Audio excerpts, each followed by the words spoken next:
আজকে আপনার সাথে শেয়ার করব কাতল মাছ দিয়ে সিম আলু টমেটোর ঝোল। গরমের দিনে এই তরকারিটা কিন্তু খেতে অনেক মজা লাগে। অনেকগুলো কাতল মাছ নিয়ে নিলাম, সল্ট আর টারমারিক দিয়ে ভালো করে ম্যারিনেশন করে নিচ্ছি। আমি সবসময় কাতল মাছ আর সিমগুলো ভেজে আজকে রান্না করব। মেহমানদের জন্য রান্না করছি, একটু স্পেশালভাবে রান্না করতে হবে। ফ্রাই প্যান বসিয়ে দিলাম, পরিমাণ মতো কুকিং অয়েল দিয়ে দিচ্ছি, মাছগুলো দিয়ে দিলাম। গোল্ডেন ব্রাউন করে মাছগুলোকে ভেজে নেব।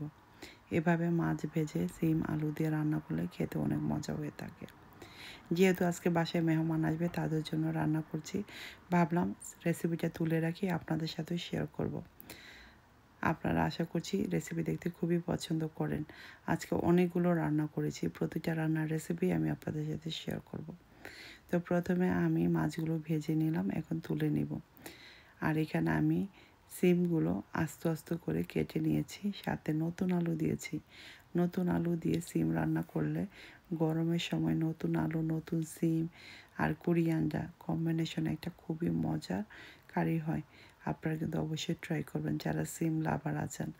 আমার তো সিম অনেক পছন্দ। তো সুন্দর হালকা করে ভেজে নিলাম সিমগুলো। এখন সিমগুলো তুলে নিব। সেম ফ্রাই প্যানে হাফ অনিয়ন দিয়ে দিলাম। অনিয়নটা দিয়ে একটু অয়েল দিয়ে অনিয়নটা দিয়ে আমি ভেজে নিচ্ছি। হাফ অনিয়ন দিয়ে দিয়েছি, গোল্ডেন ব্রাউন করে ভেজে নেব। যখন ভাজা হয়ে যাবে এক এক করে সব স্পাইসি অ্যাড করে দিব।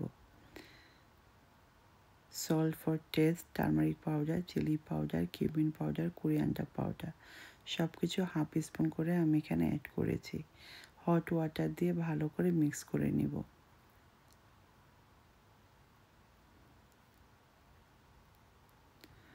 মশলাটাকে ভালো করে কষিয়ে নিতে হবে। মশলাটা ভালোভাবে কষানো হলে কারিটা টেস্ট এমনিতেই অনেক দ্বিগুণ বেড়ে যাবে। হট ওয়াটার দিলাম, লিড দিয়ে এখন 4 to 5 মিনিট ওয়েট করব। মশলাটা কষানো হওয়ার পর যখন তেল বের হয়ে যাবে তখন অ্যাড করব সিমগুলো। দেখতেই পাচ্ছেন সুন্দরভাবে কষানো হয়ে গিয়েছে। এখন দিয়ে দিব আগে ভেজে রাখা সিম আলুগুলো। সিম আলুগুলো আগে দিব, মাছটা একটু পরে দিব, যাতে আলুটা সিমটা একটু সিদ্ধ হয়ে যায়। ভালো করে মিক্স করে কষিয়ে নিব 2 to 3 মিনিট। ভালোভাবে কষানো হয়ে গেলে লিড দিয়ে একটু বসিয়ে রাখবো। 2-3 মিনিট পর লিড অফ করে আবারও একটু মিক্স করে দিব।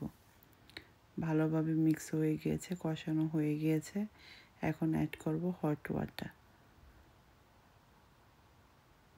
হট ওয়াটার দিয়ে ভালো করে সিদ্ধ করে নেব। সিম আলুটা যখন সিদ্ধ হয়ে যাবে 80%, তখন আমি অ্যাড করব এখানে মাছগুলো। মাছগুলো তো আগেই ভেজে রেখেছি। এভাবে করে রান্না করলে গেস্ট আপ্যায়নে খুব বেশি টেস্ট হয়ে থাকে, মাছগুলো দেখতে সুন্দর লাগে। তো সিমগুলো মোটামুটি সিদ্ধ হয়ে গিয়েছে, এখন আমি অ্যাড করে দিব মাছগুলো। আজকে আমি কাতল মাছ দিয়ে রান্না করতেছি, আপনারা যে কোনো মাছ দিয়ে রান্না করতে পারবেন। রুই, কাতল, বোয়াল, ইল আপনাদের পছন্দের মতো মাছ দিয়ে রান্না করতে পারবেন সেমভাবে। লিড দিয়ে বসিয়ে রাখবো 10 to 15 মিনিট। 10 to 15 মিনিট পর এটাকে উল্টিয়ে দিলাম। এখন কিছু গ্রিন চিলি আর দিয়ে দিব টমেটো টেস্টের জন্য। টমেটোগুলো দিয়ে ভালো করে মিক্স করে কোরিয়ান্ডার দিয়ে নামিয়ে নিব।